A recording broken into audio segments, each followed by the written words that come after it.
The remains of a soldier killed during World War II will be laid to rest tomorrow morning at the Missouri Veterans Cemetery in Springfield. It comes 79 years after he was killed in a bombing raid. The remains of Staff Sergeant Moses Tate were identified this past summer. Caitlin Schumacher is live at the cemetery this morning with his story. Good morning, Caitlin. Good morning. Yes, Staff Sergeant Moses Tate was an airman in the U.S. Army. After his plane crashed in Romania, he would become a POW MIA until his remains would be identified on July 12, 2022. We've heard about Uncle Moses for my whole lifetime, and we've never dreamed that he would come home. In the summer of 1943, Staff Sergeant Moses F. Tate was assigned to Operation Tidal Wave. He and a fleet of B-24 airplanes would bomb the German oil refineries in an attempt to shorten the fuel supply and bring an end to the war.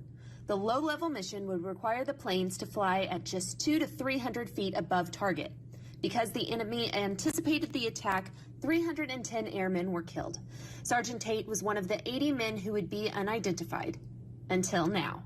Dr. Megan Ingolstad is a forensic anthropologist for the Defense POW MIA Accounting Agency and project lead for identifying all the remains from Operation Tidal Wave.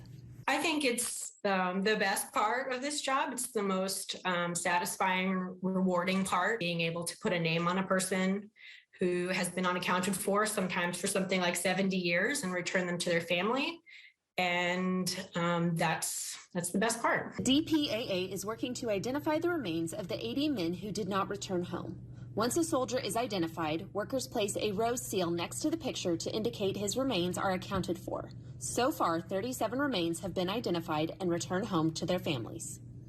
In 2017, the DPAA began exhuming unknowns believed to be associated with Operation Tidal Wave losses. These remains were sent to the Air Force Base in Nebraska for identification.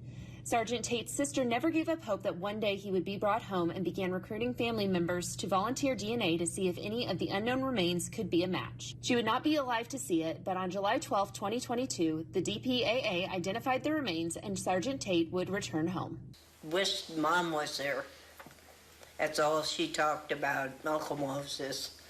And it was nice.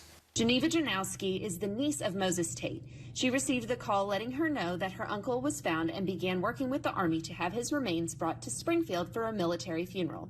Geneva was born 5 years after her uncle's death, but she says her family often spoke of Uncle Moses. The only memories any of us have is what our parents were telling us, and they're all gone. All of his brothers and sisters are gone. Staff Sergeant Tate was a tailman for a B-24 bomber. Of the 10 crewmen, only 3 survived. Tate is the first of his crew to be identified. The DPAA currently has more than 7,000 sets of remains in need of identification. If you're missing family, get in touch with the Army and they will start checking DNA and bring them home. Now, services for Sergeant Tate will take place tomorrow morning. There's going to be a funeral at Faith Lutheran Church in Branson at 10 o'clock, and then a graveside interment here at the Missouri Veterans Cemetery at noon. Live in Springfield, I'm Caitlin Schumacher. Caitlin, thank you, and just an incredible story. Meanwhile,